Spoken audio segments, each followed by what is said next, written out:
Greetings, YouTube. I have talked about alignment and monsters in the past, about how I personally feel that if anything is considered to be a playable species or ancestry, that alignment it should be up to the individual and should not be considered something that is imposed from the top down. So that like there are no orcs out of the gate that are chaotic evil. They just aren't. They aren't. You could say that orc culture is bent towards chaotic evil, and that's fine. But the individuals themselves would have an option, and they cannot be that if they want to.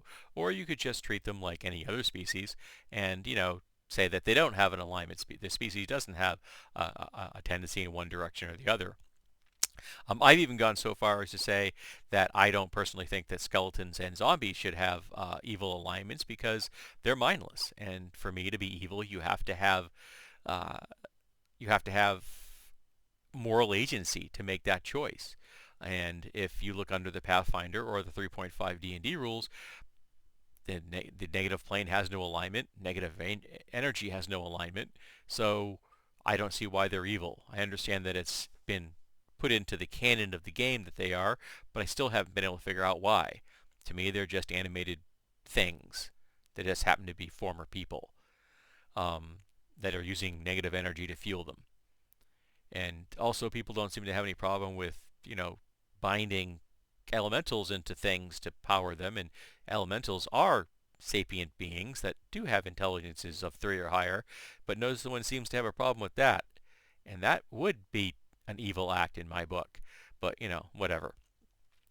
But when it comes to the truly supernatural, like beings from a plane that has a particular alignment like demons and devils, the default is going to be that those beings are going to be evil. The not evil ones would be the exception, those that have broken away from it for some one reason or another through some high fantasy mechanic, and so they're no longer no longer evil. But does that count for dragons? Because I saw a question recently of someone asked us, can a black dragon, if you raise it from birth, not be evil? Now, you could argue taking a black dragon egg away from its mother could be construed as an evil act, but what if your intent is to raise that dragon to not be evil? Is it now still an evil act? You are taking a child away from a parent that you know is evil, and you're going to raise them in an environment where they're going to be exposed to people who aren't evil to give them the best shot at being the best version of themselves that isn't inherently dangerous to the world at large. We do this in the real world. We take kids away from dangerous environments that necessarily the parents aren't necessarily even evil, they're just neglectful.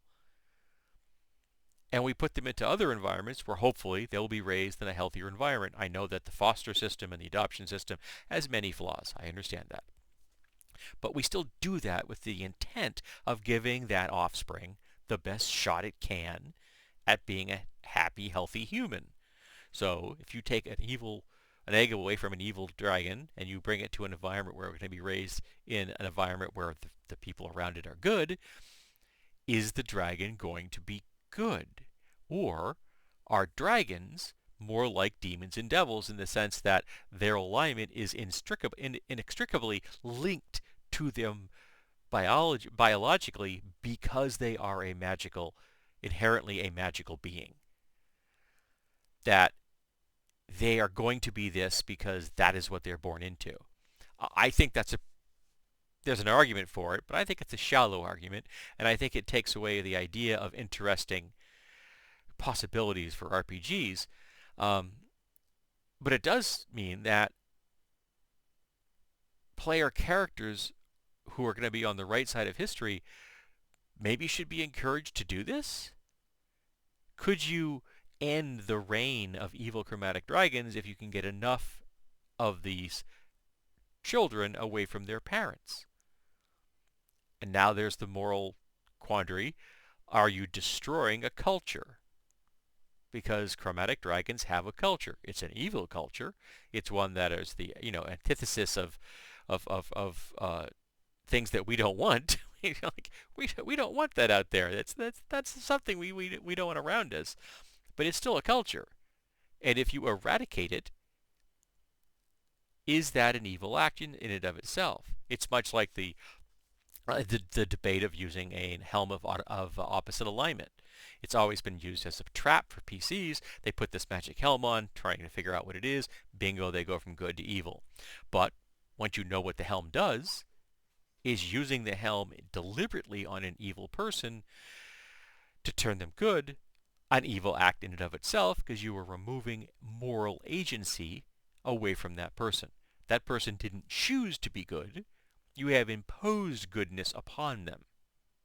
So, is that bad? That's a really complex question, and there are times where I find myself on both sides of it. Um, if I could instantaneously snap my fingers and make every person in the world that's a white nationalist not a white nationalist, would I do it? And the answer is yes. Because I see tolerance as a social contract, and those people have broken it. And if I could suddenly make them get back onto the contract, I would. Would that make me, moralistically and ethically, a monster? In some people's view, yes, it would. Would it make the world an inherently better place? Yes. Yes, it would. To me, that's the trolley problem. Right there. One person's act, which could be construed as evil, saving millions, billions of lives. To me, that's a good trade-off. But then I'm a utilitarian. So, is it morally okay to raise a black dragon in a good environment, and would it work? So where do you fall in the argument that dragons are inherently their alignment, that's going to be their alignment, no matter where you raise them under any circumstances? Or is the environment they're raised under going to decide what kind of alignment they have? And of course that means that evil folks are going to be stealing dragons, metallic dragons, to raise them for the same purposes. Though I think most of the times, if evil folks have had a chance at be nearing the egg of a metallic dragon, they're just going to destroy it and go on with their lives. Because not only does that make sure there's one less metallic dragon in the world, but it causes suffering. And for a lot of evil people, they do it for fun. So I guess the question is, what do you think? Can a dragon be raised to be in an alignment that it would not traditionally be? Is the alignment inherent to dragons, or how they are raised, that makes the decision for it?